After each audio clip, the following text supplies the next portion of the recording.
Ok, donc l'enregistrement est lancé.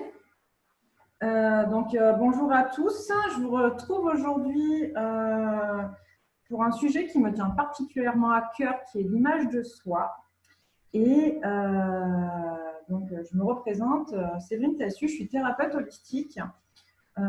J'ai souhaité faire ce métier pour accompagner les personnes dans la globalité de leur être, pour pouvoir travailler à tous les niveaux de l'individu, autant le physique, les soins physiques que les soins énergétiques, que les soins de l'âme, pour accompagner la personne à se reconnecter à elle-même, à entrer en profondeur dans qui elle est, dans ce qu'elle est et dans ce pourquoi elle est ici présente, incarnée sur Terre. Et aujourd'hui, j'ai souhaité aborder ce sujet donc, de l'image de soi avec Cédric Hérial, qui est coach en leadership et performance, parce que finalement, l'image de soi, c'est un sujet qui est hyper large et qui peut poser problème dans beaucoup, beaucoup de domaines. Voilà. Donc, Cédric, je vais te laisser te présenter. Bonjour Séverine, bonjour à tous. Merci en tout cas de m'accueillir en tout cas dans ta communauté. Donc, Avec grand plaisir. Effectivement, pour me présenter, je suis Cédric Hérial, coach en leadership et performance. Donc, autrement dit, business coach. Hein. Donc, moi, je suis plutôt axé, en tout cas, les personnes que j'accompagne, ce sont des entrepreneurs, des porteurs de projets. Et pour le coup, on travaille vraiment au niveau de leur business. Et quand tu m'as proposé effectivement de parler, de traiter du sujet donc, de l'image de soi, pour moi, effectivement, c'est quelque chose qui est primordial, et ce, avant même d'être entrepreneur. Tout à fait. Tu me diras si je me trompe, hein, Cédric, mais très souvent dans nos domaines respectifs, hein, on va parler de confiance en soi, d'estime de soi, d'amour de soi, sur des choses qui sont qu'on entend un peu partout. L'image de soi, c'est pas forcément quelque chose qu'on aborde, alors que c'est celle qui est, à mon avis, la plus primordiale, puisqu'elle regroupe finalement la vision que l'on a de nous-mêmes. Et si on n'a pas une vision claire, nette, objective et surtout positive de soi, il est quand même relativement difficile de pouvoir assumer sa vie personnelle ou professionnelle telle qu'elle devrait être, finalement. Complètement. Ouais. Non, complètement, ouais. Du coup, tu le vois comment ça avec tes clients dans l'entrepreneuriat?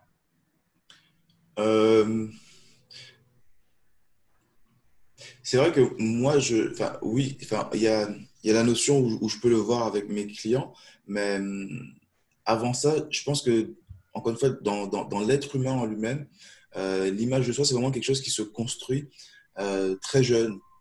Donc, avant même d'arriver à l'entrepreneur, c'est vrai qu'il y a souvent un lourd passé, parce que souvent, quand on est confronté à l'image que l'on a de nous-mêmes, c'est qu'à un moment donné, il devient problématique par rapport à notre avancée, notre évolution. Et ce qui est intéressant en tout cas de travailler, sur lequel il faut faire un peu de lumière, c'est quelle est mon histoire, quel est mon passé, par quoi je suis passé. Je crois que c'est aux alentours de, si je dis pas de bêtises, hein. En plus j'avais étudié, je me rappelle à l'époque, parce que j'ai fait un BEP sanitaire et social, on parlait des enfants, donc de la maturité des enfants.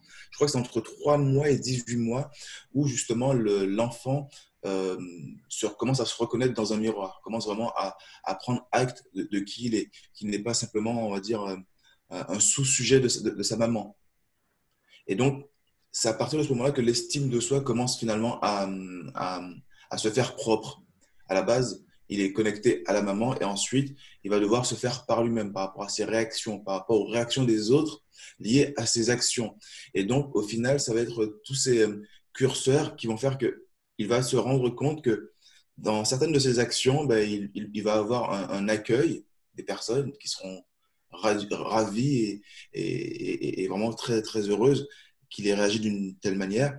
Mais pour d'autres réactions, il va avoir tout de suite un rejet. Et donc, il va commencer à se dire, OK, je vais devoir jauger entre comment me sentir le plus accueilli, donc l'être humain qui est un être social aime se sentir aimé. Et donc, c'est là où on va commencer à se mettre des masques sociaux. Ça commence comme ça. Donc, les petits mensonges pour faire plaisir à maman, pour faire plaisir à papa, etc., etc. Ensuite, ça sort de la sphère, on va dire, familiale. Ça va vraiment aller sur des sphères donc, éducatives, donc scolaires, etc., etc. Professionnelles par la suite, au fur et à mesure où tu grandis, où tu prends de l'expérience. Et donc, ce qui est, en tout cas, moi, primordial avant même de travailler donc, avec mes clients sur l'image de soi, ça va être de travailler, de retravailler ton histoire personnelle. C'est-à-dire par quoi tu es passé. Quelles ont été finalement, parce que c'est là où c'est le plus puissant, c'est quelles ont été finalement les brimades que tu as pu avoir qui ont fait qu'aujourd'hui, tu as telle ou telle croyance vis-à-vis de toi-même. Et donc, aller justement à la source de ça, ça va permettre justement de pouvoir, boum, déconnecter, défaire des liens qui sont directs, mais qui sont tellement liés au passé, tellement ancrés en nous qu'on n'y porte plus attention. Et c'est comme ça que finalement, l'image de soi, en tout cas, se dégrade. Et chez un entrepreneur, chez un porteur de projet, elle se traduit comme moi, elle se traduit souvent par un manque d'affirmation ou alors euh, un manque de positionnement. Ça peut être un positionnement au niveau de son pricing, de son prix. Et donc, tout de suite, tu peux avoir une corrélation entre un prix très bas, un prix même trop bas, et tout simplement l'amour-propre, l'estime de soi que l'on a pour nous-mêmes, l'estime que l'on se porte à soi-même. Et donc, c'est là où c'est intéressant pour moi d'aller chercher, d'aller travailler finalement avec mes clients, c'est comment on va pouvoir revaloriser finalement qui tu es, revaloriser ton produit, ce que tu as à offrir au monde sur le marché. Et ce, même si ton estime de toi-même a été mise à mal. 99% des personnes, voire 100%, on est tous aliénés justement par une image de nous qui est complètement modifiée. Ça vient de l'extérieur à la base, mais ensuite on a accepté, on a accueilli des choses et on a finalement décidé, ou plutôt choisi, on a plutôt choisi d'en faire une réalité, d'en faire une vérité. Et donc moi, dans mon métier, je suis là pour vraiment boum, lever des blocages, péter les croyances autour des mots qu'on peut se dire, des stratégies qu'on peut mettre en place qui finalement ne reflètent pas finalement notre vraie brillance, mais simplement un filtre, une image faussée qu'on a de nous-mêmes. C'est hyper intéressant dans ce que tu es en train de dire, Cédric, c'est que finalement, et c'est un peu ce que je véhicule moi depuis le départ aussi, c'est que finalement, on est un tout, on est une unicité et qu'on ne peut pas séparer l'histoire personnelle, le vécu du professionnel qu'on est ou qu'on va devenir. Donc finalement, tu es en train de me dire que contrairement à d'autres personnes qui peuvent accompagner, qui vont vraiment faire des différences, pardon, entre le vécu personnel, ce que tu es en tant que personne et ce que tu es en tant qu'individu professionnel, dans ta professionnalité, d'accord? Il n'y a aucune différence et que l'un vient vraiment forcément impacter l'autre. Et ça, on peut le voir aussi, moi je le vois aussi dans le sens inverse, où je vais rencontrer des personnes qui sont personnellement avec une estime d'elles assez forte et qui vont se faire démolir d'un point de vue professionnel par une hiérarchie, par exemple, malveillante, et qui du coup, il va y avoir des répercussions sur leur estime d'elles-mêmes, sur l'image d'elles-mêmes, même d'un point de vue personnel. Complètement. Et du coup, comment dire? Et parfois même, c'est dramatique. Hein. Il y a vraiment des cas qui peuvent aller très très loin dans le perso lié au pro. Bien sûr, bien sûr. Je crois que parmi, excuse-moi de te couper, parmi les plus fortes proportions donc dans les taux de suicide vient justement des douleurs et en tout cas des problématiques liées aux professionnels. Oui, c'est ce que j'allais dire. Il n'y a qu'à voir les histoires qu'il y a eu en masse. Je crois que c'est autour de Orange, non? Ou de Oui, oui, Tom oui. à l'époque. Enfin, il y a eu dans les hôpitaux, les infirmiers, les policiers, tout ça, tout. Enfin, cette pression qu'ils ont au travail, bien évidemment. Et par rapport à l'image de soi, si on reprend un petit peu, donc, puisque c'est le sujet, le thème de ce rendez-vous aujourd'hui, Ouais. l'image de soi, pour toi, bon, je veux dire, déjà, pour moi, l'image de soi, comme je disais tout à l'heure, c'est lié à effectivement notre estime de nous, la confiance qu'on peut avoir en nous-mêmes, l'amour que l'on a pour soi, le regard que les autres ont aussi porté sur nous, comme tu le disais, pendant notre jeune enfance et tout au long en fait, de notre parcours jusqu'au jour J, jusqu'au jour actuel. Jusqu'aujourd'hui, oui. C'est lié aussi à ce que j'appelle moi des transmissions transgénérationnelles aussi. des familles qui vont avoir déjà d'elles-mêmes, des parents qui ont déjà d'elles-mêmes une mauvaise image d'eux-mêmes, des grands-parents qui ont une mauvaise image d'eux-mêmes, vont forcément aussi transmettre ça aux enfants, aux petits-enfants, et on continue sur une lignée comme ça où ça peut aller très très loin. Et pour autant, je n'ai pas forcément envie, avec le temps, je me rends compte, de travailler ça d'un point de vue séparé. C'est vraiment un tout pour moi, finalement, cette histoire d'image de soi. C'est un tout et j'ai l'impression qu'on fragmente un peu trop les choses et que du coup, ça empêche, même qu'on va travailler sur l'estime de soi, ou sur l'amour de soi, ou sur la confiance en soi, et à un moment donné, il manque un lien entre tout ça qui vient. Et c'est dans ça que je mets l'image de soi. Tu vois ce que je veux dire? Oui, oui, oui. Ben, Excuse-moi, je t'ai coupé. non, non, en fait, le mot qui m'est venu, c'est authenticité. C'est parce que ça manque d'authenticité, parce que on va pas se comporter en amour comme on va se comporter, par exemple, justement, au travail. Et parfois, au travail, on va avoir un masque social qui va être complètement, qui peut être quasiment hyper parfait, alors qu'en amour, on est un vrai salopard. Tu vois. Et donc, il y a un manque de congruence qui se fait. Et justement, les gens sont perdus un peu dans une espèce de schizophrénie où dans plusieurs domaines de leur vie, ils vont avoir, un peu comme un oignon, des couches successives finalement de divers masques en fait, en fonction de qu'ils vont avoir en face d'eux. Et quand tu parles justement de cette unicité justement du tout, c'est aussi avoir finalement le courage de se dire, OK, je veux être authentique et je veux être finalement juste partout. Je veux être tout simplement, je sais pas, j'ai pas le mot, mais en tout cas, je veux être vrai, quoi. Être vrai à tous les niveaux, dans tous les domaines. Et n'as-tu pas l'impression que par moment, finalement, quand on dit ça manque d'authenticité, c'est que les gens eux-mêmes ne connaissent pas leur propre authenticité, en vrai? Après, c'est un petit peu de l'œuf ou de la poule qui est arrivé en premier. Moi, je pense que, en tout cas, selon moi, je pense que, en tout cas, si on revient en tout cas aux fondamentaux, c'est souvent parce que les personnes, effectivement, en termes d'estime d'elles-mêmes, de confiance en elles, euh, vu qu'elles n'assument pas certaines choses, que leur estime d'elles-mêmes ou leur confiance en elles, parfois, se retrouvent très bas, euh, manquent d'authenticité. C'est parce qu'elles n'ont pas confiance en elles qu'elles vont mettre en place des arguments, des processus, des stratagèmes, justement, pour se faire accepter. Et donc, ne sont pas alignées. Moi, j'ai eu des clientes, je te posais cette question-là parce que ça m'a assez impressionnée. Je pense que nous, ça fait longtemps qu'on réfléchit sur ce qu'on est, sur qui on est. Je veux dire, ça nous passe. Enfin, les relations humaines, comment ça se passe, ça nous passionne depuis très, très longtemps, on le sait. Voilà. Ouais. Mais par exemple, j'ai pu avoir des clientes qui, quand je leur posais des questions de qui elles étaient, de ce qu'elles aimaient ou ce qu'elles n'aimaient pas, étaient incapables de répondre. J'ai jamais réfléchi à ça en fait. Je ne me suis jamais posé la question parce que dans leur famille, justement, je parlais tout à l'heure de transmission transgénérationnelle, je parle peut-être un peu vite. Non, ça va. Non, pas du tout. Non, non. Voilà. Dans leur famille, on ne s'était jamais posé la question non plus, on ne leur avait pas posé la question, on ne leur avait pas appris finalement. Voilà, c'est comme ça, c'est comme ça. Tu vois, il n'y avait pas de. Il y a comme une sorte de fatalité en fait.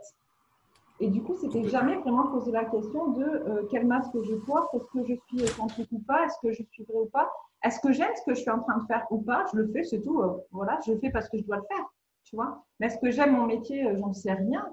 J'ai eu des personnes qui me disaient qu'elles savaient même. Je me rappelle avoir une cliente que j'ai beaucoup aimée parce qu'elle a vraiment en plus beaucoup, beaucoup travaillé sur elle-même. Et c'était une femme magnifique qui me disait, quand je lui ai demandé la question, mais est-ce que tu t'aimes? Elle m'a regardée, elle me dit, mais je me suis jamais posé la question. Je ne sais pas. Mais ça m'est jamais venu à l'esprit de me poser cette question-là. Tu vois? Et je pense que du Ouais. coup, l'image de soi, elle est pas forcément que liée à un manque de confiance ou un manque, mais aussi un manque de connaissance que c'est possible qu'on puisse s'aimer, que c'est possible qu'on puisse faire du bien, c'est possible qu'on puisse se faire plaisir. Et beaucoup de personnes aujourd'hui ont oublié ça, ont oublié qu'on peut être dans des énergies de joie et d'amour et que du coup, ils restreignent leur image à, euh, à rien. Il n'y a pas de mot qui me vient en fait. Tu vois.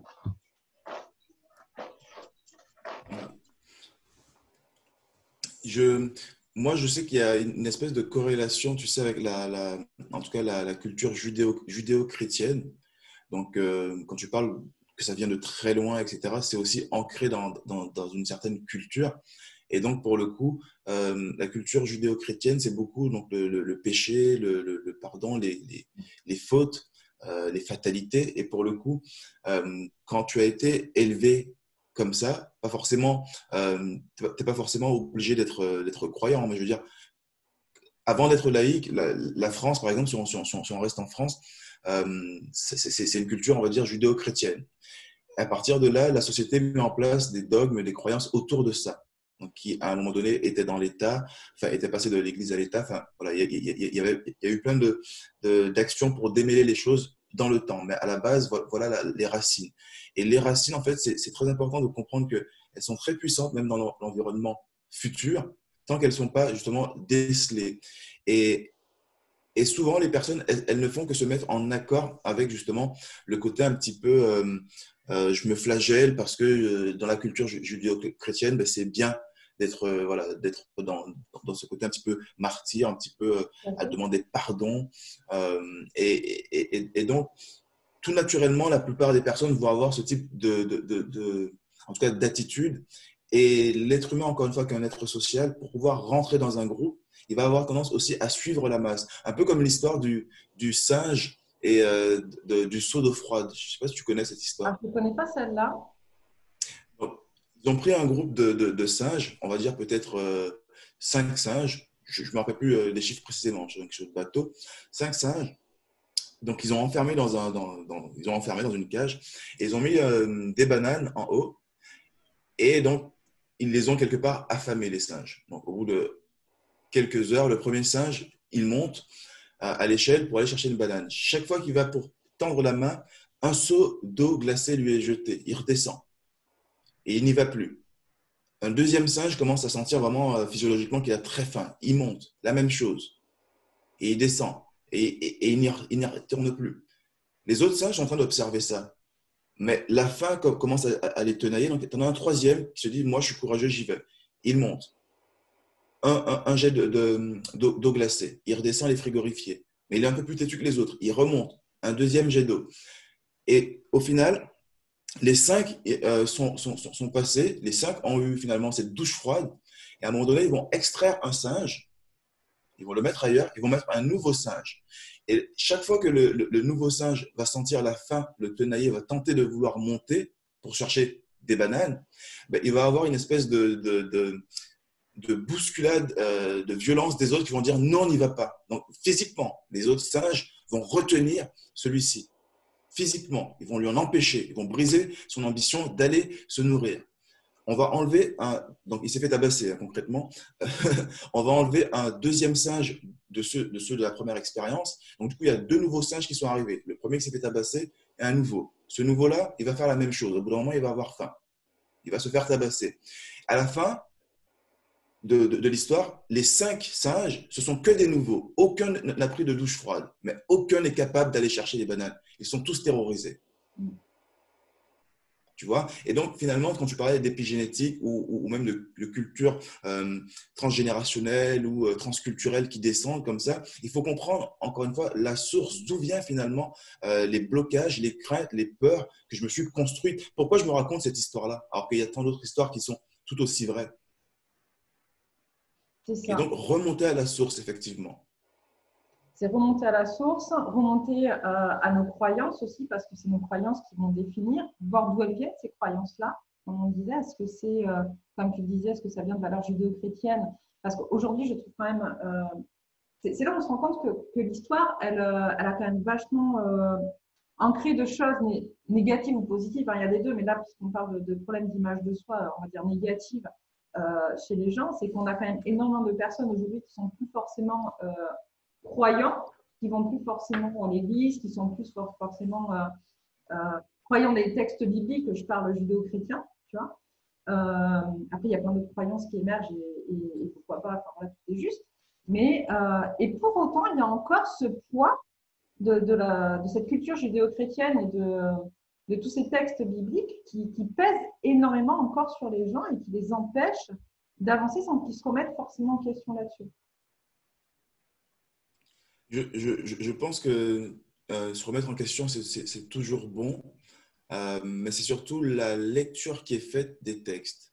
en l'occurrence judéo-chrétienne, parce qu'il y a d'autres religions, il y a d'autres obédiences, il y a d'autres cultures. On peut parler des cultures asiatiques. Voilà, je pense que euh, en fonction des différentes cultures, tu vois le niveau d'estime de soi. Les cultures asiatiques, par exemple, elles sont très portées sur le personnel, hein, vraiment. Et quand je dis sur le personnel, c'est pas du tout de l'ego. Il y a juste à voir les médecines chinoises ou ayurvédiques, indiennes ou autres. C'est très porté sur la naturopathie, sur l'automassage, l'autostimulation, l'auto-guérison, l'automédicamentation, etc. Et, et donc, ça veut dire qu'ils ont un rapport à eux-mêmes qui est beaucoup plus proche de l'être et de l'ego. Tu vois, c'est comme si tu dissocies finalement ton être et ton corps. C'est souvent dans les cultures occidentales où on a des grosses dissociations entre s'aimer physiquement, aimer son corps qui en est, donc aimer finalement le vaisseau et connaître son âme. Du coup, voilà, ça crée parfois des fossés qui vont venir finalement aggraver l'estime, l'image qu'on a de nous-mêmes qui parfois se reflète au final sur notre physique. C'est-à-dire qu'on va matérialiser nos pensées. C'est très drôle parce que c'est ce que tu dis, en fait, c'est un peu schizophrénique finalement. C'est d'un côté, on a pas mal de gens qui vont effectivement avoir leur vue de leur physique, leur vue de leur esprit ou de leur âme, et qui vont avoir du mal finalement à rattacher les deux. Et c'est ce qu'on propose nous dans les différents accompagnements qu'on fait, finalement, de rattacher ton physique à ton âme ou à ton esprit de manière à n'être qu'un, à créer une unicité et à créer aussi une nouvelle image de toi, à créer une nouvelle image de ton toi profond, de ce que tu es au fond de toi, de ce que tu veux, réconcilier des valeurs entre elles, réconcilier des principes, réconcilier, mettre une harmonie finalement dans tout ça. Et ce qui est intéressant pour rebondir sur ton métier, c'est aussi pour ça que je voulais vraiment faire ce rendez-vous avec toi, ce live avec toi, c'est que quelque part, on s'attache toujours à ce que ce soit comme moi des thérapeutes qui fassent ce boulot-là, ou des coachs en bien-être, ou des coachs en vie personnelle, mais on ne se rend pas compte en fait que, comme je le disais au départ, finalement, c'est à tous les niveaux et même d'un point de vue professionnel que ça se détermine parce que on n'est qu'un en vrai. Je crois qu'il faut arrêter, je ne sais pas ce que tu en penses, mais je pense que si on veut vraiment se recréer une image de soi harmonieuse et unique, d'accord, il faut peut-être aussi arrêter de voir les choses comme moi j'existe en tant que personne, puis j'existe différemment en tant que professionnel, puis j'existe encore différemment en tant que parent et j'existe encore différemment en tant qu'ami, en tant qu'acteur de la société, en tant que, je ne sais pas, vecteur politique et se donner finalement une encre unique sur ce qu'on pense de manière très authentique, comme tu as pu le dire. Et c'est un travail qu'on a tous à faire, quel que soit notre domaine finalement de prédilection. Complètement, parce que c'est une bonne nouvelle. On est, comme je l'ai dit, à plus de 99% tous aliénés face à ça. On a tous nos peurs, nos doutes, on a tous nos craintes. Et justement, c'est ça qui est génial, c'est qu'on est tous au même niveau. Donc, c'est à chacun à charge de dire, OK, je vais travailler sur mon évolution personnelle. Et, et c'est à la croisée des chemins de chacun. C'est chacun arrive à un moment où il se dit, bon, bah, tiens, qu'est-ce que je fais? Et là, tu as des niveaux de conscience qui vont apparaître, de nouvelles réflexions, euh, de nouveaux points où tu vas te dire, merde, ça fait quand même 30 ans que je me pourris la vie avec telle pensée ou tel truc, alors que je vois d'autres qui arrivent, ils y vont bille en tête et ça passe. Ou alors, tu peux avoir un électrochoc où des personnes qui, suite à une maladie grave, ou en tout cas qui ont passé peut-être l'épreuve d'une mort imminente ou d'une maladie grave ou autre, qui en ressortent finalement regaillardis, te disent, OK, je suis passé à l'action parce que j'ai compris que la vie finalement avait une certaine valeur. Mais pourquoi les gens attendent finalement d'avoir des grosses douleurs pour passer à l'action? C'est souvent parce qu'elles n'osent pas. Elles n'osent pas en fait. Elles n'osent pas se dire, ben, je vais peut-être démarrer quelque chose, ça va pas être parfait, mais je vais le faire. Parce que justement, l'image de soi, je ne sais pas si on m'entend. Oui, oui, Oui. ici. Parce que l'image de soi, finalement, elle n'est ressentie que par comment les gens nous perçoivent. Alors qu'en vrai, il va falloir que tu reprennes finalement les rênes finalement de ton intégrité propre et de ton amour propre en te disant que finalement, ni les gens, ni toi, et encore moins toi, ne sera juge des erreurs que tu vas commettre parce que on est des êtres d'expérience. Et donc, on est aussi des êtres d'apprentissage. Et donc, on est aussi des êtres de démarrage, de genèse. Et donc, forcément, il y aura des erreurs, il y aura des choses à recommencer, à améliorer. Mais c'est ça qui est excitant, justement. Si maintenant on avait tout de suite comme ça, tu penses que l'amour de soi serait quelque chose qui aurait de la valeur? Pas du tout. Effectivement, c'est dur pour les personnes qui ne l'ont pas, mais la chose étant, c'est qu'effectivement, on a deux cadeaux derrière ça. Le premier, c'est qu'on est tous sous le même piédestal, et le deuxième, c'est que c'est une opportunité géniale de pouvoir justement commencer une nouvelle découverte soi-même, une nouvelle aventure. Et la vie paraît beaucoup moins ennuyeuse qu'on va à la recherche, à la quête de nous-mêmes. Et ça peut te prendre toute une vie. D'ailleurs, on n'a même pas assez d'une vie en vrai, Séverine, pour ça. Quand on s'est connu, j'étais tatoueur. C'est pour te dire que j'avais une toute autre vie. Et avant ça, j'étais en biochimie. Donc aujourd'hui, j'accompagne les gens dans le business. J'ai été formateur. Tu vois, donc on n'a pas assez d'une vie pour faire plein de choses. Et j'ai aimé chaque chose que j'ai fait. J'étais passionné à chaque fois. Et tu as des gens qui vont se cantonner à ben, une chose, une activité. Je ne critique personne toute leur vie. Pourquoi? Parce que ben, peut-être qu'il n'y a pas eu ce déclic, cette douleur, ou peut-être cette forte inspiration, parce que ça va être aussi dans du positif, qui fait qu'elles se disent, OK, ben là, je prends mes responsabilités, j'ose briller, et tant mieux, voire tant pis si je me gourre et si les gens s'en sont pas contents au départ. Il va falloir polariser, c'est ce que tu disais tout à l'heure, il va falloir aligner et accepter que de toute façon, tu ne plairas pas à tout le monde. Parce que quiconque plaît à tout le monde ne plaît à personne. C'est-à-dire que tu as autant de capacité à retourner ta veste que finalement que tu as d'échouer. C'est ça. Alors que si maintenant tu n'as qu'une veste, tu n'as qu'une solution, c'est de réussir, même si parfois il va y avoir finalement des phases, des épreuves à passer, à surmonter. C'est ça. C'est comme tu racontais l'histoire du singe. Je pense que tu connais l'histoire du couple et de l'âne. Oui, Oui, mais elle est très bonne à réécouter. C'est ça, c'est un couple qui a un âne et il décide, je crois, d'aller au marché. Et, et le mari met sa femme sur l'âne et amène et ils vont marcher. Et pendant qu'ils marchent comme ça, il y a des gens qui les regardent et qui disent: Oh là là, vous avez vu, c'est la femme qui est sur l'âne, c'est pas normal, ça devrait être au mari, il est plus âgé, machin, etc. Bon.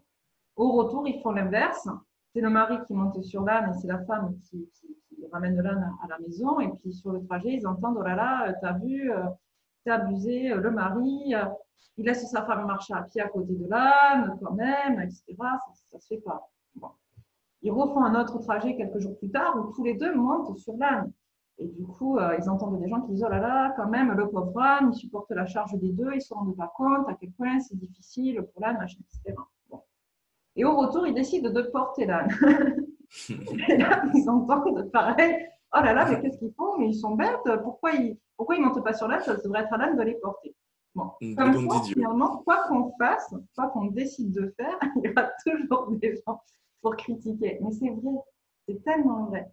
Je veux dire, en tant que femme, moi, je l'ai beaucoup vécu parce que les femmes, tu n'es pas une femme, Cédric, mais je sais que tu en as beaucoup dans ton entourage. Complètement. En tant que femme, on est toujours cantonné à l'image qu'on renvoie, justement, l'image physique qu'on renvoie. Moi, j'ai eu pas mal de soucis de poids différents et quand j'étais trop grosse, c'était: Oh là là, tu te rends pas compte quand même, il faut que tu perds du poids, ça se fait pas, etc. Puis je perdais du poids et puis on me dit: Oh là là, mais t'as vu, t'as plus de seins, t'as plus de fesses, machin, etc. Quand même, il faudrait que tu... Voilà, et c'est constamment comme ça. Et je dis ça parce que ce qu'on peut avoir aussi, ce qu'on nous renvoie d'un point de vue physique, parce qu'il ne faut pas oublier que malgré tout, à la base, on est quand même dans la matière et la plupart des gens sont cantonnés à la matière au départ de nos existences. Et ce qui vient vachement jouer sur l'image de soi au début de nos vies aussi, c'est ce qu'on va nous renvoyer sur notre physique. Tu es trop mince, trop gros, trop maigre, tu as des lunettes, tu as un appareil dentaire, je crois, à l'adolescence, tous ces trucs qu'on peut avoir qui sont sympas et qui vont vraiment aussi participer à dégrader l'image qu'on a de nous. Je vois aujourd'hui, par exemple, tu es un garçon, tu n'as pas le droit de porter du rose. Enfin, ça se démocratise un petit peu, mais à notre époque, c'était un peu ça quand même. Tu vois, les filles, il faudrait qu'elles portent des couleurs de filles. Tu vois, c'est comme s'il y avait des couleurs de filles et des couleurs de garçons déjà de base. Mais tout ça va venir finalement empiéter sur l'image que tu as de toi-même et te donner de fausses croyances sur l'image que tu as de toi-même, tu vois. Et je suis souvent exaspérée, j'emploie ce mot exaspérée vraiment par des personnes qui… pardon, excuse-moi, j'ai un message de Zoom qui nous autorise du temps en plus. C'est gentil. Ah oui, ça doit être pour le, tu sais, l'événement, c'est top, génial. Voilà. J'ai même pas vu qu'on était déjà à 40 minutes du coup, mais il nous autorise du temps en plus.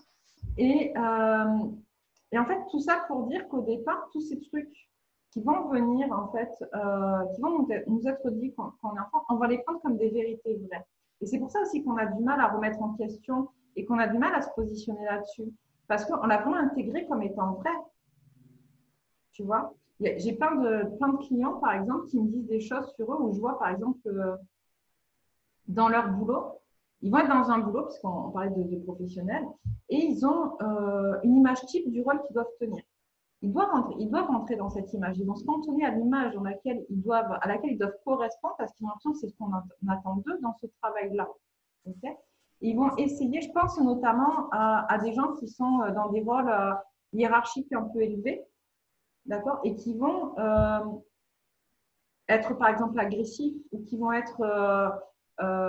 vont pas forcément chercher à Autoritaire. être en lien avec leurs salariés ou à entendre les idées de leurs salariés qui sont souvent même très bonnes, puisque c'est eux les premiers sur le terrain, mais qui juste pour répondre à ce rôle de je suis directeur ou je suis machin, donc c'est moi qui décide, c'est comme ça, et puis même si je te dis de faire de la merde, et j'abuse un petit peu en disant ça, mais ben, ça arrive quand même, malgré tout, il faut que tu le fasses parce que c'est moi le chef, tu vois.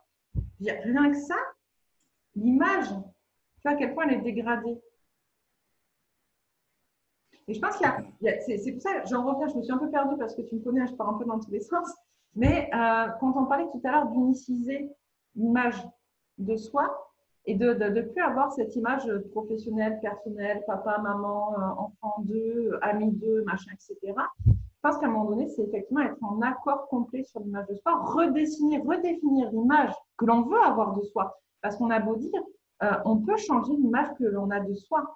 On peut la transformer, on peut en faire ce qu'on veut, autant d'un point de vue physique que d'un point de vue intellectuel ou spirituel ou dans nos valeurs. D'ailleurs, les deux Rien sont ne nous liés, hein. empêche de changer, rien ne nous empêche de changer. Sauf peut-être un peu de courage des fois, j'en suis la première preuve, hein, quand je dois faire du sport le matin, il y a des matins où ça peut être un peu compliqué. Mais bon, voilà, après, c'est une décision qu'on prend. Je me rappelle t'avoir entendu dire, il ne faut pas faire de choix, il faut prendre des décisions. C'est une phrase qui m'a vraiment beaucoup marquée en fait parce que pour moi, j'associais le choix et la décision, c'était la même chose en fait. Je ne faisais pas de différence entre faire des choix ou faire des décisions. Et en fait, ça m'a vraiment… et pour autant, dans mon langage, j'utilisais pas forcément le même mot en fonction de ce que je voulais dire. Tu vois. Mais c'est toi qui m'as vraiment poussé à réfléchir là-dessus et je te remercie. Je pense que l'image de soi, c'est une décision. C'est vraiment une décision qu'on doit prendre. D'accord, de la retravailler pour qu'elle soit en accord et en corrélation avec ce qu'on veut. Je ne sais pas si… Je suis complètement d'accord. On est responsable de toute façon. À nous de prendre à charge, encore une fois, notre rôle. On est responsable de notre amour propre. On est responsable de notre estime de nous-mêmes. Il faut arrêter de se plaindre des autres. Oui, ma mère m'a dit ça quand j'étais petit, mon père. Ok, elle t'a dit ça, d'accord. Qu'est-ce que tu en fais aujourd'hui, maintenant que tu es adulte? Et même pour certains adolescents avec qui je parle, qu'est-ce que tu en fais maintenant que tu as la raison?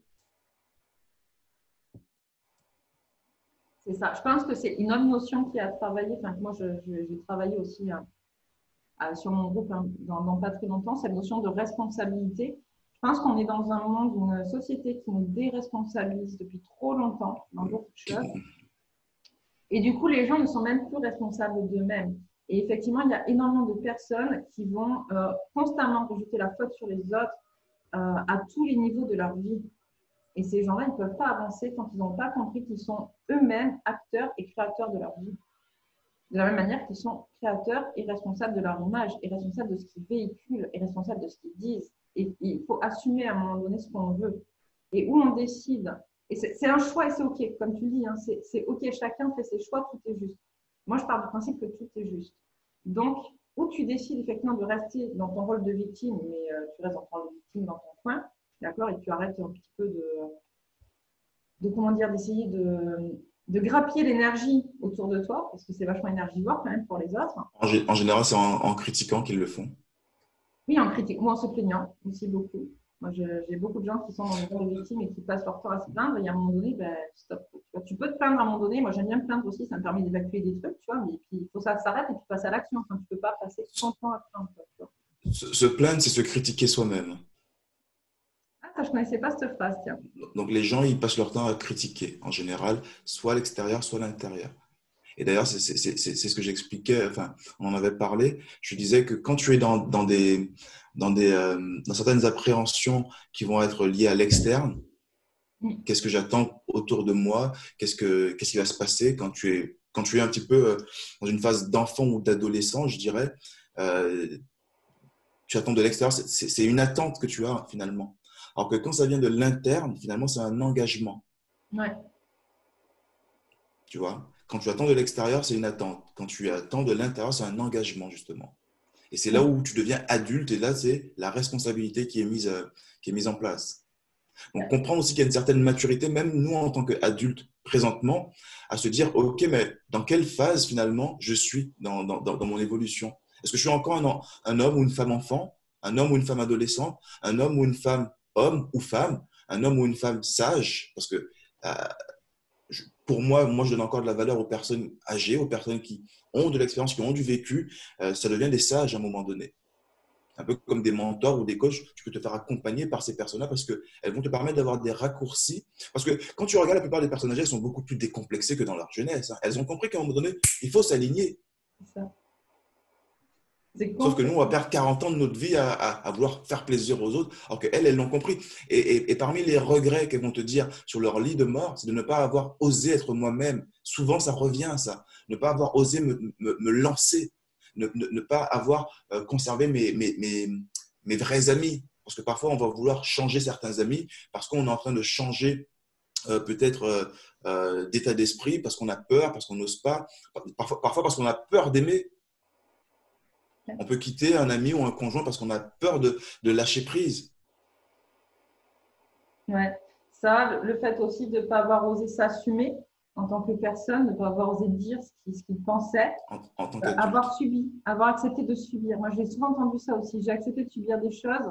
Alors, on peut parler de choses très traumatiques ou très graves, mais aussi des choses moins graves, mais qui ont quand même empêché la personne de se révéler en tant qu'être unique. Avoir, par exemple, subi des parents qui étaient trop invasifs, tu vois, avoir subi des, euh, des groupes d'amis ou des choses comme ça, pareil, qui prenaient trop d'espace ou trop de temps sur son bonheur personnel et sur son besoin personnel de faire des choses. Euh, Pas avoir su dire non, pas avoir su dire non. C'est un truc que j'entends souvent aussi, ne pas avoir su dire non, tu vois. Pas avoir su dire Ouais. non dans des trucs où ça va un peu Savoir avec dire l'avoir non, quoi. subi, mais c'est pas pareil. En fait, c'est encore une autre notion pour moi. Il y a des gens qui subissent mais qui disent rien et C'est qui n'ont pas envie de dire en fait parce qu'ils ont pas, ils ont peur de prendre justement une décision, ils ont peur de s'engager. Et il y en c'est a lié à d'autres, l'affirmation. ils auraient voulu ne pas le faire et finalement ils n'ont pas pu dire non. Et en même C'est temps, l'affirmation. Ouais. ouais, cette histoire du non, elle est vachement importante. Je me rends compte parce que quand on éduque nos enfants, tu as une fille, tu sais Oui, qu'il y a un certain âge, la période du je non qui est vois un peu justement. compliquée. Ouais, la période du non qui est un peu compliquée. Et finalement, pourquoi ils disent tout le temps non, les enfants, à cette période-là? C'est parce qu'on passe nous notre temps à leur dire non. Tu vois? Et quand eux, ils nous disent non, on leur dit non, mais toi, tu n'as pas le droit de me dire non. Moi, je te demande quelque chose, tu le fais. Tu vois? Et Hmm. donc, on nie leur non. On leur dit, en gros, non, je ne veux pas entendre de non de ta bouche. Tu vois, moi, je te dis quelque chose et tu le fais. C'est comme ça. Et ils arrivent à un moment donné dans leur vie où justement, ils ont une image d'eux-mêmes qui leur interdit de dire non. Ils s'auto-interdisent de dire non. Et du coup, ils se retrouvent à subir des choses. Alors, tu as à subir parce que tu n'as pas réfléchi ou que tu n'as pas envie d'y réfléchir et tu vois ce qui se passe, tu vois. Et tu as à subir parce que tu n'es pas en capacité de dire non. Et effectivement, je pense que dans l'image de soi, ça me fait penser à ça. Il y a une fonction aussi de devoir s'affirmer, s'assumer et s'affirmer. Et c'est hyper important Complètement. d'oser. Et là, je parlerai d'énergétique. Mais ce qui est hyper important, du coup, pour ça, c'est de travailler justement au niveau du chakra de la gorge. Parce que le chakra de la gorge, c'est le seul chakra qui nous permet de matérialiser dans la matière, en fait, d'ancrer des choses dans la vie. Hmm. C'est le seul. Tous nos autres chakras, ce sont des chakras qui vont nous permettre de nous connecter à la Terre, aux énergies universelles, à notre intuition, à notre amour, etc. Le chakra de la gorge, c'est le seul qui nous permet, on a beau dire la pensée elle est créatrice, oui, elle est créatrice, la pensée c'est une vibration, elle est créatrice, mais la vibration des mots est tellement, la fréquence des mots est tellement plus élevée que la vibration de la pensée que du coup, c'est avec tes mots que tu vas incarner dans la matière, que tu vas matérialiser dans la matière. C'est pour ça que c'est vachement, vachement important de pouvoir travailler ce chakra-là. Comme ça, il y a ceux qui ont envie de travailler. Puis au passage, ça fait une semaine que je le dis, mais je vais vous faire une petite vidéo sur YouTube sur ce sujet parce que c'est hyper important. Et voilà. Mais travailler son nom, pouvoir dire ce qu'on pense, dire ce qui sort de nous dans une parole juste, parce que c'est ça aussi, finalement. Je pense que pour avoir une bonne image de soi, tu me diras ce que tu en penses, mais il faut aussi être dans une justesse dans tes actes et dans ta parole. Sinon, tu ne peux pas avoir une bonne image de toi si tu es en capacité de critiquer, de faire du mal aux autres, etc., de faire ou de dire du mal des autres. Tu n'auras jamais une bonne image de toi au fond de toi. Tu as beau dire ce que tu veux, tu peux essayer de t'illusionner, tu n'auras jamais une bonne image de toi. De toute façon, savoir dire non, c'est quelque part retrouver sa souveraineté. Ouais. Ça veut dire que tu décides, bah, voilà, tu décides. C'est pas un choix qui t'est imposé. Ouais. Tu décides. C'est ça. C'est ça, c'est ça. Bon, je crois qu'on arrive un petit peu à la fin de ce live. Aurais-tu d'autres choses à rajouter, Cédric? Ben, quand tu parles du chakra de la gorge, c'est vrai que moi, j'ai pas forcément cette notion-là dans mes accompagnements. Mais en tout cas, j'utilise pour certains euh, de mes clients des outils, dont les affirmations, et c'est exactement finalement la même chose, où on va finalement oser affirmer des choses, parce qu'il y a tellement d'entrepreneurs qui ont des super produits, de super offres transformationnelles, mais qui ne savent pas l'affirmer au monde, le dire, qu'au final, ils ne vendent pas. C'est un petit peu comme tu peux avoir le meilleur burger du monde. Si personne ne te connaît, c'est McDo qui sera, même s'ils font de la merde, qui sera toujours le premier à vendre. Parce qu'ils ont un meilleur marketing, ils s'affirment. C'est ça. C'est complètement ça. Les affirmations, c'est un sujet aussi très, très intéressant. En tout cas, quand tu me parles du chakra de la gorge, c'est à ça que ça me ramène, en tout cas. Ouais. Après, moi, les affirmations positives, je crois qu'il y a un revers de la médaille aussi ça dépend comment c'est utilisé. À mon avis, hein, ça reste mon avis. Ça dépend comment c'est utilisé. Je vois beaucoup de personnes qui travaillent sur les affirmations positives, qui essayent de s'auto-convaincre par les affirmations positives, mais qui n'ont pas travaillé en fait qui a créé le fait qu'elles n'aient pas ces affirmations déjà de base, tu vois. Je pense que si tu ne nettoies pas avant de vouloir re-remplir de choses plus belles, entre guillemets, plus positives, tu fais juste que t'illusionner et à un moment donné, ça va créer un paradoxe en fait à l'intérieur de ton être. Mais c'est mon avis à moi. Oui, non, non, mais je vois ce que je veux dire. Parce que de toute façon, effectivement, l'image de soi, c'est clairement quand tu souffres d'une image de toi qui est déficiente, c'est que justement le rapport que tu as entre ta vie actuelle et ta vie souhaitée est tellement décalé que ça te crée des frustrations et donc ton image de toi-même est altérée automatiquement. Donc si maintenant tu places la barre trop haut, effectivement dans les affirmations, euh, moi je sais que j'ai des affirmations qui ont été progressives, c'était je gagnerais des centaines de milliers d'euros, ensuite je gagnerais des millions d'euros. Bien sûr, il faut une progression. Il faut que tu ne vas pas te dire, alors que tu es au RSA, je vais être multimilliardaire, je suis multimilliardaire, je suis multimilliardaire. Si tu ne bosses pas derrière, si tu n'as pas un plan stratégique, si tu n'as pas, si tu n'es pas toi-même source de tes revenus, ça va être très, très difficile. C'est quasiment impossible en termes statistiques, tu vois. Donc voilà, donc, je pense que c'est aussi rapprocher par rapport à sa vie actuelle, justement, le pas de plus, l'étape d'après. Voilà, rester dans le réalisme, en fait. Comme tu dis, ne pas s'illusionner. Rester réaliste. Donc, tu peux l'utiliser, mais finalement, pour la step d'après. C'est ça. Faut avoir cette lucidité, en fait, de connaître la step d'après. Ouais. C'est comme, en fait, moi j'entendais souvent dire, tu vois, faut pas passer, quand tu repeins ta cuisine, alors, je parle de la cuisine parce que c'est la pièce, les femmes le savent, le plus gras chez toi, parce que du coup, c'est là où tu cuisines, c'est là où voilà, c'est avec la bouche sur les murs, etc. Et tu as beaucoup de peintres qui disent, mais si tu veux vraiment repeindre bien ta cuisine, il faut d'abord la dégraisser et après tu repeins. Donc tu nettoies et après tu repeins. Tu ne vas pas remettre de la peinture sur une couche de saleté, tu vois. Et pourquoi je prends cette image-là? Parce qu'en fait, aujourd'hui, Alors, tout est juste, hein, chacun passe par là où il doit passer, mais moi, je reste persuadée, ça n'est que mon avis, encore une fois, que si tu n'enlèves pas en fait, cette couche de saleté sur ton mur, tu ne pourras pas repeindre bien et correctement. Et tu sais ce qu'il y a derrière ta peinture propre, tu vois. Et qu'il y a beaucoup aujourd'hui de personnes ou de thérapeutes ou de coachs qui disent, enfin, je vois ça, qui parlent de solutions magiques, que ça ne sert à rien d'aller nettoyer, d'aller travailler sur soi, machin, etc. Et je ne suis pas du tout d'accord avec ça parce que du coup, ça me renvoie vraiment à ça, juste mettre une couche de peinture propre sur un mur qui est dégueulasse, quoi, tu vois. Ça n'empêche que le mur derrière, il est toujours dégueulasse. Et là, les affirmations positives, c'est ça aussi, c'est que je pense que les affirmations, elles doivent arriver à un moment donné dans le process, après qu'il y ait eu justement ce décrassage, si tu veux, de ce qui ne va pas, de choses qui sont fausses, très souvent des fausses croyances, des peurs, Complètement, qui émettent des mots, complètement. voilà. Même si ce n'est pas complètement nettoyé, mais qu'en tout cas, il y a eu déjà des prises de conscience Complètement. Je de suis ces complètement peurs, d'accord de avec ces toi. blocages et de ces fausses croyances qui ont amené là où tu en es aujourd'hui. Et là, derrière, tu peux justement, du coup, passer tes étapes d'affirmation positive.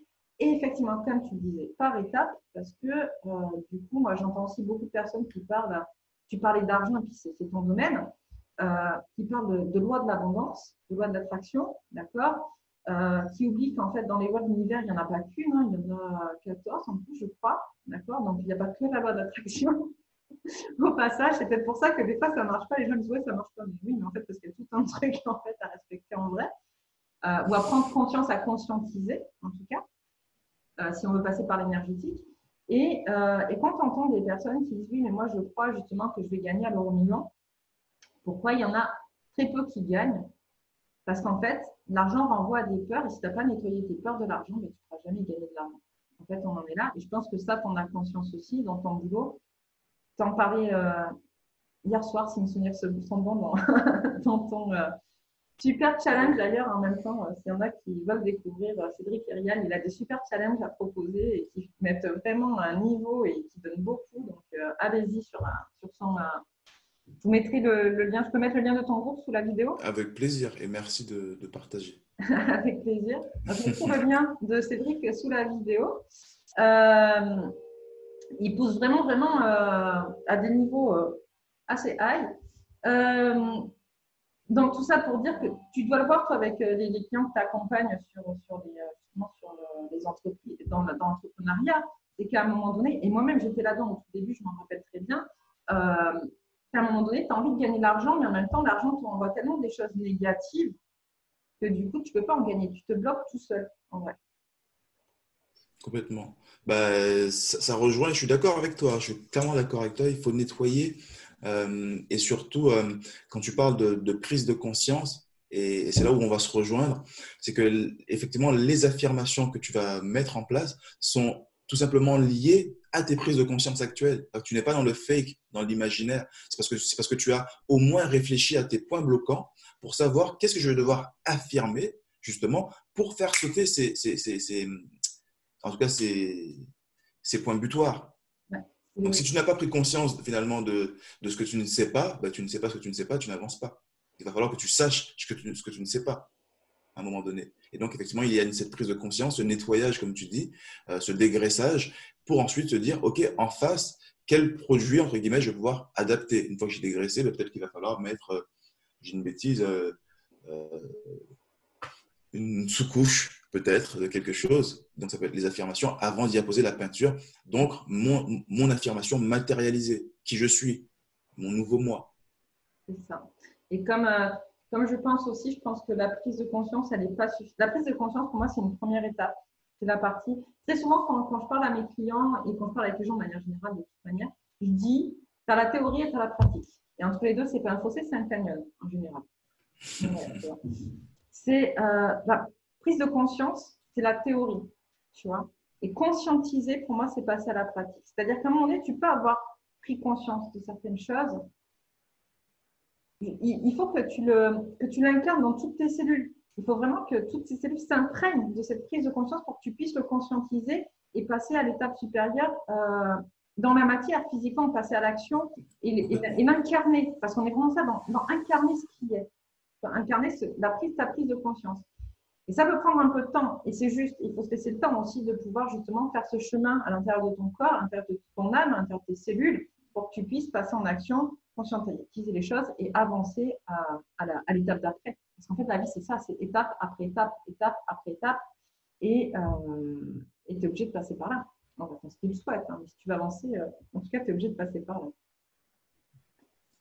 Voilà, voilà. Ce qui est intéressant, donc, si on rebondit sur le sujet qui était l'image de soi,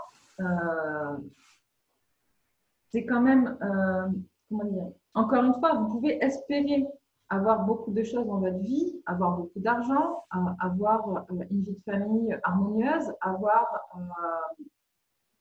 je ne sais pas, un conjoint, une conjointe, le conjoint ou la conjointe que vous voulez, des enfants merveilleux, etc. Enfin, tout ça. Une santé d'enfer. Voilà. Si vous n'avez pas une image de vous qui est positive, qui est harmonieuse et qui est en accord avec ce que vous êtes au plus profond de vous, bah, le problème, c'est que ça n'arrivera pas. Et ça, il faut en avoir conscience. C'est qu'à un moment donné, tu ne peux pas obtenir des millions d'euros si tu as peur de l'argent. Tu ne peux pas obtenir un mari ou une femme qui t'aime si tu as peur de l'amour. Tu ne peux pas avoir des enfants juste géniaux. Ils sont tous géniaux, nos enfants. Hein, c'est pas ce que je suis en train de dire, mais on entend aussi quand même pas mal de parents qui se plaignent actuellement de l'éducation de leurs enfants. Il n'y a qu'à voir avec le confinement. Je crois qu'il y en a beaucoup qui étaient contents que leurs gamins retournent à l'école. Malheureusement. Tu abordes un sujet glissant là. Ouais. Non, mais tu vois, il y a un moment donné, c'est quand même assez rigolo quand tu dis que tu n'es même pas capable de supporter tes propres enfants. Et pose du coup, toi, la question, quel enfant étais-tu? Et très souvent, c'est parce que toi-même, tu n'as pas accepté l'image de toi en tant qu'enfant. Quel enfant étais-tu? Quels parents avais-tu? C'est ce rôle-là, cette image qui a été créée à ce moment-là, elle n'est pas en adéquation avec toi-même. Et tu ne peux pas, du coup, apporter une image positive à tes enfants de qui ils sont. On pourrait en discuter des heures là-dessus, mais moi, ça me renvoie en tout cas, justement, on parlait de responsabilisation à l'adulte un peu adolescent ou à l'adulte enfant, qui, une fois qu'il a ses propres enfants, ben, il se trouve démuni parce qu'il avait tout rétrocédé justement à la société scolaire. Et donc, du coup, voilà, c'est la société qui, limite, éduque mes enfants, alors que pas du tout. Ils sont là pour instruire nos enfants. Et les gens ont perdu même les repères d'éducation. Parce qu'ils ont confondu entre l'instruction scolaire et l'éducation. Mais pire que ça, je dirais, là on voit le paradoxe de la société, c'est que quelque part, ils rétrocèdent, comme tu disais, l'éducation de leurs enfants à l'éducation nationale, et en même temps, dès qu'il y a une punition ou dès qu'il y a quelque chose qui est fait qu'ils considèrent contre leur enfant, de suite, ils vont aller se plaindre en disant que c'est pas à l'éducation nationale justement d'éduquer leurs enfants, que eux-mêmes n'éduquent pas, finalement. Souvent, c'est parce qu'ils sont mis hors d'eux et donc sortis de leur valeur. Donc, voilà, il y a eu quelque chose qui les a outrés, donc ils y vont, mais avant ça, ils ne se responsabilisent pas. Et c'est pour ça que je te parle souvent de personnes type soit adulte enfant ou adulte adolescent. Parce qu'on ne se responsabilise pas. Par contre, on est en réaction. C'est un adolescent qui réagit. Un homme sage est dans la réflexion. Il va y avoir une circonstance, il ne va pas être dans la réaction, dans la réflexion. Comment je vais pouvoir gérer les choses? C'est ça. Moi, je me rappelle une fois, j'étais allée me plaindre parce que mon fils avait été puni. Il était en maternelle. Et c'est là où j'avais cette discussion avec l'institutrice. Alors, je ne m'étais plainte pas parce qu'il avait été puni, je m'étais plainte de la punition. Et c'est là où on se dit, mais à un moment donné, même les adultes à l'école, les instituteurs, eux-mêmes se retrouvent confrontés à des gros paradoxes, ils ne savent plus comment faire. Et en fait, l'histoire, c'était que il avait joué avec de l'eau dans les toilettes avec ses copains, il a fait une bataille d'eau dans les toilettes. Il y avait de l'eau partout, les gamins étaient mouillés, etc. Ils sont punis, pas de problème. Punition, interdiction de se laver les mains de la journée. Donc là, du coup, quand mon fils est revenu le soir en me disant « Maman, j'ai été puni, j'ai fait une bêtise, j'ai pas le droit de me laver les mains de la journée », ça m'a un petit peu agacée parce qu'on parle d'hygiène, on parle d'une période où de toute manière, concrètement, les gamins, si tu leur répètes pas 10 000 fois d'aller se laver les mains, ils sont bien contents de ne pas se laisser laver, donc c'est même pas une punition finalement. Et puis, il n'y avait pas de cohérence. Et donc, je suis allée voir l'institutrice en disant, écoutez, honnêtement, mon enfant, il fait des bêtises, il n'y a pas de problème, vous le punissez de récréation, vous mettez au point n'importe quoi, il n'y a pas de souci. S'il a fait une bêtise, il assume, il n'y a pas de problème. Par contre, il faut que la punition elle soit cohérente. Parce que là, interdire un enfant de se laver les mains, je ne vois pas du tout ce que ça lui a appris, qu'est-ce qu'il en a tiré comme leçon. Et en plus, d'un point de vue hygiénique, comme je l'ai déjà dit, c'est pas forcément cool, surtout à cet âge-là, où ils mettent tout le temps leur doigt à la bouche, où ça touche tout par terre, etc. Et là, elle m'a dit, mais vous ne vous rendez pas compte, de toute manière, à chaque fois qu'on punit un enfant, on a les parents sur le dos, on ne sait plus comment les punir. Et en même temps, on ne peut pas tout accepter non plus, ce que je conçois tout à fait. Et à un moment donné, ils sont dans leur classe, ils ont une classe à gérer de plusieurs enfants, et on les empêche finalement de gérer ces enfants-là. Les gamins, ils font ce qu'ils veulent, et tous les parents viennent se plaindre dès qu'il y a une punition. Tu vois. Et je pense que la responsabilité, elle a deux niveaux, justement. Il y a les parents qui sont responsables de leurs enfants, mais il y a les adultes autour aussi qui sont responsables finalement de leur rôle d'adulte et de la transmission qu'ils donnent. Et finalement, ces adultes qui n'osent plus se positionner par rapport aux enfants des autres, alors pas quand il y a les parents bien évidemment, mais quand ils sont justement responsables d'une classe, responsables d'un centre de colonie, ou je ne sais pas, au centre aéré les mercredis, les choses comme ça, ou quand par exemple tu laisses ton gamin, je ne sais pas, pour une journée ou un après-midi à d'autres adultes, à des amis, de la famille, etc. Tu es face à un enfant, c'est toi l'adulte, tu dois te responsabiliser dans ton rôle d'adulte. Ce n'est pas qu'un rôle parental, finalement, aussi. Ça revient à l'image de soi. Ouais. Mais bon, et cette notion de responsabilité, effectivement, elle est très intéressante et on peut aussi en parler des heures. Et je pense que voilà, il y aurait tout un monde à refaire de toute manière. Complètement, complètement, Mais bon, complètement. voilà, voilà. Mais en tout cas, je suis super. Si tu as quelque chose d'autre à rajouter, Ben, le mot de la fin, si j'avais un mot de la fin, ce serait si vous avez du mal à croire tout simplement en vos capacités, rappelez-vous tout simplement vos victoires. Et de vos victoires, rappelez-vous tout simplement quels ont été finalement les traits de caractère que vous avez mis en avant pour pouvoir remporter cette histoire. Et remporter cette histoire, ce n'est pas quand tu as eu forcément un triomphe. Tu peux avoir échoué dans quelque chose, mais qu'est-ce qui t'a permis de te relever, de repartir? Et donc, comprendre tes traits de caractère. c'est ça. Et déjà, en termes d'estime de toi-même, noter, voir ce qui ressort de toi, ça fait déjà du bien. Ça permet des prises de conscience. Tu parlais tout à l'heure de prendre entre guillemets, un certain niveau de conscience avant de se dire, OK, je vais mettre en place tel ou tel outil. Je pense que le décrassage, il vient déjà de soi-même. Responsabilisation, quelle est mon histoire, par quoi je suis passé, quels sont mes traits de caractère quand je suis victorieux, quels sont mes traits de caractère quand parfois je suis perdant et qui me fait repartir. Et donc, connaître mes forces internes. Et vraiment, boum, les ancrer dans la matière, écrire, comprendre d'où ça me vient. Peut-être que c'est maman, papa, mamie, papy, peu importe. Mais vraiment, en fait, faire cette quête, cette recherche qui en plus est intéressante et qui va nous servir parce que c'est réellement un actif dans sa vie que de se connaître de plus en plus finement, de plus en plus habilement. Parce qu'on va savoir, encore une fois, quelles sont nos valeurs, qu'est-ce qu'on ne supporte pas et très rapidement se dire, dans nos prises de décision, ça, je sais pertinemment que ça va me mettre hors champ de mes valeurs. Et donc, la réponse sera non. On parlait de dire non tout à l'heure et affirmer son non. Pourquoi? Parce que ça viole mes valeurs, ça bafoue finalement qui je suis. Donc, c'est non. Avec tout le respect que je te dois, un tel ou un tel, moi, ça ne me va pas. Tu peux même partir dans l'explicatif, dans notre pédagogique, si c'est ton enfant ou un membre de ta famille que tu ne peux pas blesser. Mais voilà, il faut savoir s'affirmer, dire non, être responsable de sa vie, de ses rêves, de ses ambitions et tout simplement croire en soi. C'est ça. Et je retiens une chose que tu es en train de dire et qui est hyper importante et que je dis tout le temps, mais je sais que ce n'est pas forcément fait. Tu as dit écrire. Écrire les choses. Et je pense que la plupart des gens, ils vont passer des heures à réfléchir dans leur tête, en fait, mais tant que tu ne l'écris pas, je pense que l'écrire et le mettre dans la matière, ça te permet vraiment d'acter quelque chose. Ça te permet. Toujours de quoi écrire.